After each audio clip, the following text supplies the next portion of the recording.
Talking about heavenly, here's Colin. Oh, very good, thank you very much indeed. Bit of a special from me this evening. It's a game loved by millions, but just how much of a risk is rugby? New figures have revealed that on average, professional players suffer a concussion once every 6 games. For Nottingham's David Jackson, a head injury forced him to quit playing when doctors said the risks were simply too great. Angela Rafferty has been to meet him. Love, I have wounds only you can mend. You can mend. Watching from the sidelines doesn't come easy, but he knows the price he might pay if ever he played again. There was some scarring from a bleed on the brain is what was described to me by the specialist, that her advice was sort of categorically that I shouldn't play again. Ultimately, it was my decision, but when someone says that to you, there's not really a lot you can do about that. He's played rugby since he was just 6 years old and suffered injuries throughout his career, but a concussion pre-season somehow seemed different. I wanted to be told something as to explain why, 4 months down the line, why can't I run without getting a headache? And so in some ways it was a relief to know what it was and the reason for it. New figures show one professional player suffers concussion every 6 games. Ultimately, we know as players that it's a contact sport, it's fairly brutal. There's lots of laws in place in a game to make sure that it is safe and as safe as possible. But you're going to get injured.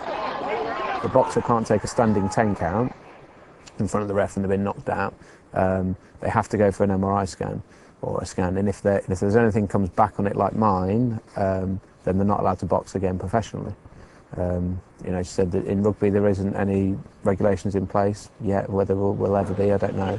He is proof that there is life after a playing career, helping to train Paralympians and working behind the scenes at the club.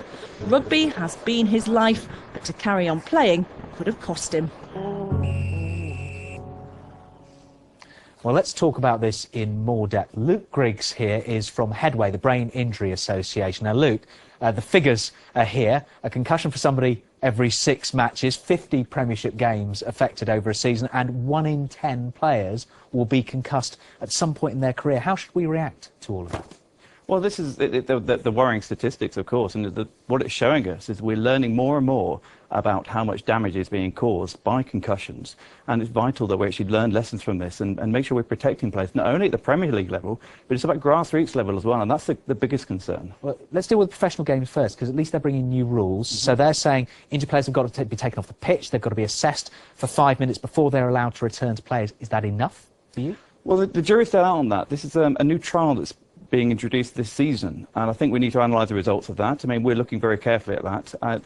The question is it long enough? Because a lot of the time, symptoms from a concussion may actually be delayed, and it may be several hours, often maybe 24, 48 hours later, that problems arise. Of course, they've got medical help on standby. What about lower down the game? What do you need to see there in terms of the culture, perhaps, of the game? Yeah, I mean, effectively, we need to get rid of this culture that people think you've got to be brave and be a hero when you play on. I mean, 10 years ago in rugby, it was a badge of honour to have a concussion, because it meant you got stuck in and you're really one of the lads.